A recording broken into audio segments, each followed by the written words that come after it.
A discussão mais tensa eu tenho quase sempre nos estúdios aqui da Jovem Pan com o Flávio Prado, com feitos e são foda. Taça Brasil, Robertão, Copa Rio de 51.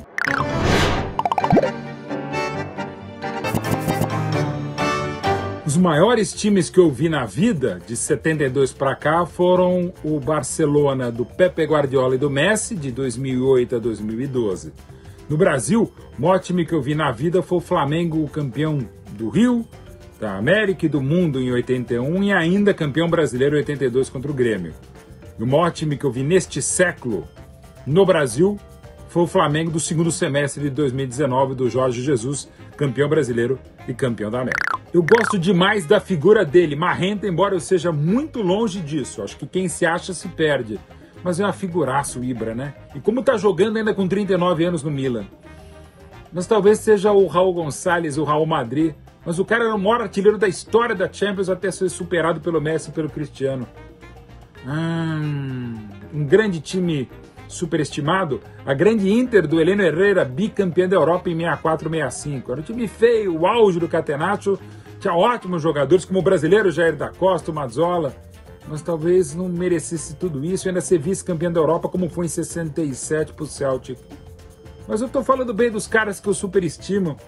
Eu superestimo qualquer um, quer saber? Eu sou superestimado também. É difícil falar de um cara que para muitos é o maior jogador da história da Espanha, e para mim que é o Iniesta, que é melhor que o Xavi, embora o Xavi às vezes seja maior que o Iniesta.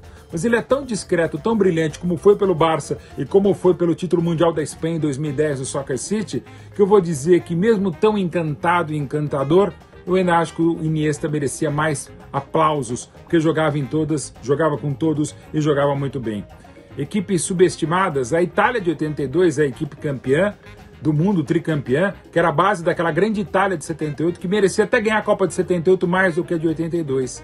Aquela foi uma Itália subestimada, embora ter ficado quase 2 anos sem ganhar, ou só ganhou os 4 jogos decisivos do Mundial da Espanha de 82, é um time que se fala que era grosso. Jogou feio os primeiros 3 jogos, mas foi a melhor equipe dali pra frente. E tinha grandes jogadores da base da Juventus. Mas além da Itália de 82, o Brasil tetra de 94, extremamente pressionado, depois de uma péssima Copa em 90, 10 dos atletas da seleção do Lazzaroni foram tetracampeões merecidamente em 94. Muito pela genialidade do Romário, muito pelo Bebeto e até com uma camisa de força tática montada pelo Parreira. Mas é um time que, se não merece admiração, merece respeito o Brasil do tetra, como merece respeito a Itália tri de 82.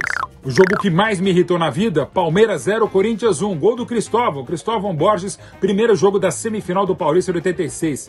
Teve uma expulsão absurda no jogador do Palmeiras, um gol absurdamente anulado do grande Wagner Bacharel do Verdão, um pênalti de mão na bola claríssimo do zagueiro Divaldo numa pancada do Mirandinha e no final um gol até de posição polêmica do Cristóvão.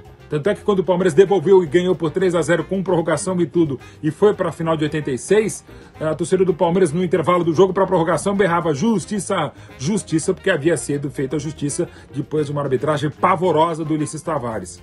Mas aquele jogo que me irritou pela derrota me levaria ao jogo que me fez chorar.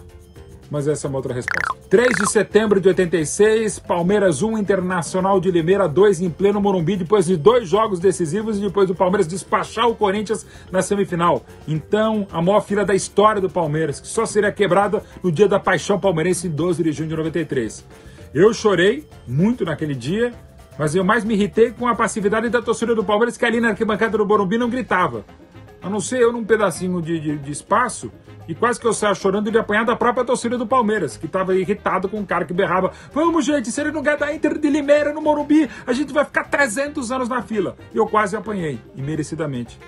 Eu já continuo apanhando também de alguns palmeirenses, mas faz parte. Eu estava gritando, fiz minha parte e não deu. Chorei, como chorei também em 30 de janeiro de 80, quando o Palmeiras ganhou 3 turnos do Paulista para nem chegar à final, porque o Corinthians, o Jorge Vieira, com gol de canela do Birubiru, eliminou o Palmeiras do Tele Santana. O mesmo Tele que logo depois foi para a seleção brasileira, mas não conseguiu ser campeão. Mas pensando bem, perdemos 79, perdemos 86, para o 12 de junho de 93 ficar melhor, ainda mais contra o maior rival. A discussão mais tensa eu tenho quase sempre nos estúdios aqui da Jovem Pan com o Flávio Prado, quando fala que os títulos do Palmeiras são por fax, e são de fato, e são feitos, e são foda. Taça Brasil, Robertão, Copa Rio de 51. Uma discussão mais complicada eu já tive com o Luiz Sveiter na TV Record. quanto mais um absurdo do STJD, eu falei que ele estava errado ao analisar um lance que era de punição. Ele falou, é fácil para vocês aí no ar-condicionado, sentadinhos aí. Eu falei, tudo bem, estou no ar-condicionado aqui na rede, como eu vou ficar em pé discutindo com você? E fiquei discutindo ele por telefone no Rio, eu em pé no estúdio em São Paulo, discutindo. Mas já tive altas brigas com o Eduardo Farais, presidente da Federação Paulista, que me processou, briga com o Mustafa Contursi, ex-presidente do Palmeiras, que me processou, briga com o Nabi Abichedi, ex-presidente da CBF, que me processou, e ganhei todos esses processos. E tive brigas com queridos craques, ídolos e amigos como Marco Aurélio Cunha, Rogério Ceni, Ronaldo Giovanelli, craque Neto, Milton Neves, briga pra caramba, né? Mas no final do programa eu já telefonava, já abraçava, porque eu não sou de briga. Aliás, eu sou meu passador de pano, o que não é problema algum. Porque quando a coisa tá suja, vem dar uma passadinha de pano. É melhor do que passar a marreta ou ser picareta quebrando tudo. Uma expressão que eu não gosto é a tal do elemento surpresa. Sabe o Paulinho, Corinthians, da seleção brasileira, quando ele aparecia pisando dentro da área, o maior volante artilheiro da história da seleção brasileira, é a gente falando que ele era elemento surpresa. A jogada mais manjada dele desde o Bragantino, desde o Paek, como o zagueiro artilheiro da história do Palmeiras, o Luiz Pereira, quando fazia um dos 38 gols pelo Verdão, aparecia lá na área e falava elemento surpresa. Todo mundo sabia que ele ia fazer isso. Como o Robben, Chelsea, Real Madrid, Bayern de Munique, cortando da direita para dentro para bater de canhota. Todo mundo sabe como é que é elemento surpresa, gente. Outra coisa, o time tá com gordura acumulada. Gordura eu sempre tô olhando pra barriga pra dizer que não é bom. Outra coisa que eu não gosto, respeito sempre quem estuda. Velho, pra que o último terço? Ataque, meio campo e defesa. Eu sei que não é exatamente a mesma coisa, mas vamos facilitar a linguagem? Futebol é simples, a gente que adora complicar. E o difícil, na verdade, é fazer o simples, é fazer o simples, nem sei falar, é falar o simples e, sobretudo, como eu já dizia, o grande Johan Cruyff, o maior craque tático de todos os tempos. Fazer o simples no futebol é que é complicado. Personalidade do esporte que eu adoraria beber uma. Eu não bebo, mas eu adoraria beber com o George Best, que beberia todas, né? Cracaço norte-irlandês também do Manchester United, o quinto Beatle, pra você ter uma ideia. O Best dizia que a imprensa exagerava quando dizia que ele havia ficado com 5 Miss Universo. Na verdade, segundo ele, foram apenas 3. E que ele dizia que ele havia gastado quase todo o dinheiro dele com bebidas e mulheres e o resto ele havia desperdiçado. Crianças, não façam isso, apreciem com moderação, sobretudo o talento do Best. Mas apreciem também o maior craque técnico-tático da história do futebol e também um baita treinador, fundamental por aquilo que a gente viu de maravilhoso com o Guardiola e com o Messi, o Johan Cruyff. Esse falava como pensava muito antes, muito fora da caixinha também.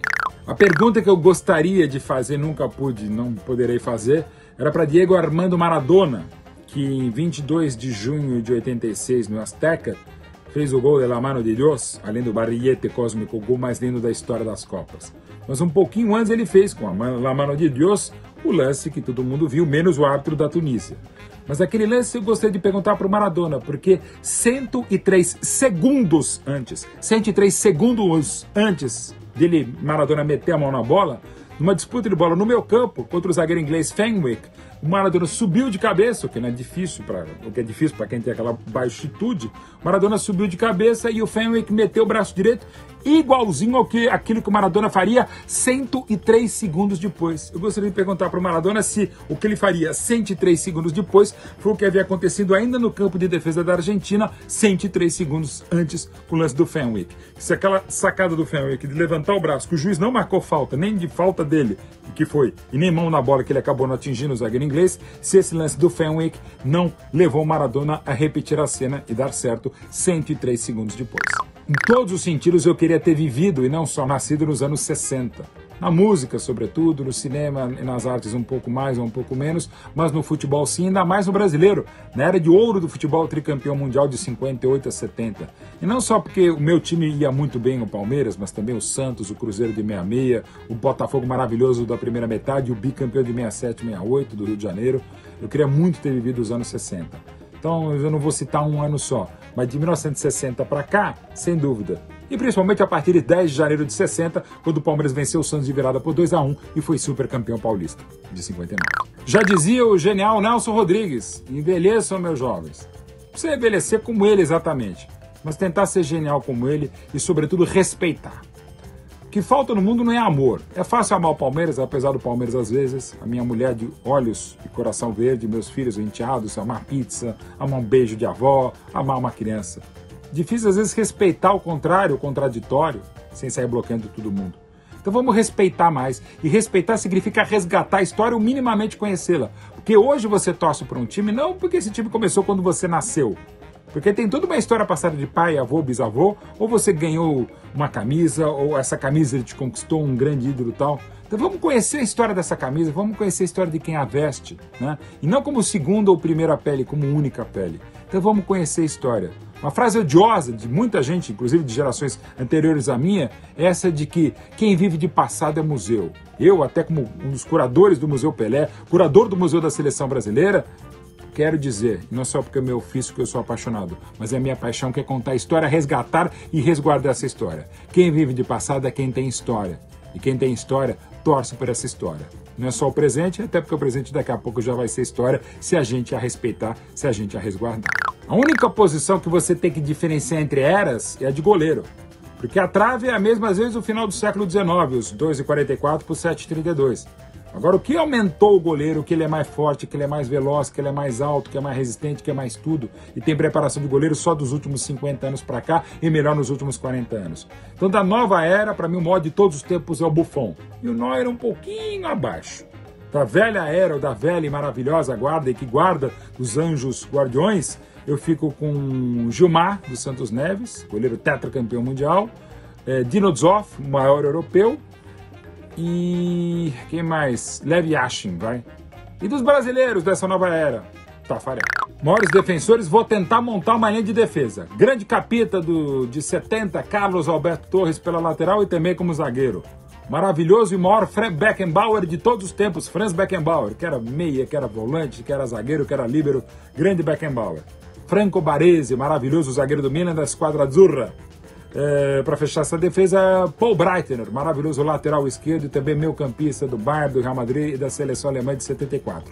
E para pegar um nome dos últimos tempos, um zagueiro que eu queria no meu time e jamais gostaria de enfrentá-lo se eu fosse jogador, né? Nem sonho, porque eu sempre fui um bagrecéfalo. Então, outro zagueiro, Sérgio Ramos. Meio campista é muita gente boa. Mas vamos lá, vai. Zidane, o mais elegante de todos. Johan Cruyff, o maior craque técnico e tático, era mais centroavante que meio campista, mas jogava pelos 11, jogava em todas, futebol total, então Cruyff, Zidane, quem mais? Puskás, maravilhoso da Hungria de 54 e também do grande Real Madrid, mais dois, vai, Maradona, claro, o segundo maior bípede que jogou futebol no mundo, Pelé de outro planeta e para mim Messi é mais que Maradona, e o outro cara, Rivelino, Zico, Falcão, Didi, craque da Copa de 58, eu vou pegar o campeão mundial dando um plus, né? E o Rivelino jogou no maior time de todos os tempos, foi o Brasil de 70. Então, Rivelino, pronto.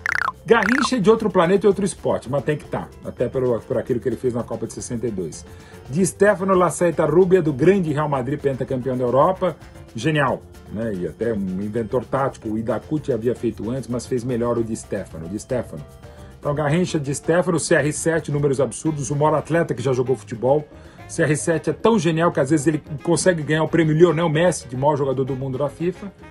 Aí Romário, Ronaldo, né, cara? É o Romário ou o Ronaldo? É o Ronaldo, é o Romário, é o Ronaldo, é o Ronário, é o Romaldo, cara. O baixinho, né? Porque ele, como ele dizia, ele não queria ser craque, ele queria ser centroavante, ele não era atleta, ele era jogador de futebol, ele não era um craque, ele era um camisa 9, era um goleador, ele não queria jogar bem, ele queria fazer gols. Genial até no que falava dentro de campo. Então Romário mais genial e faltou um. Sobrou um. O maior jogador que eu vi jogar futebol na vida, que foi o Messi. Neste planeta, porque Pelé é de outro. E se bobear, o Messi é de um satélite de onde veio o Pelé. Qual?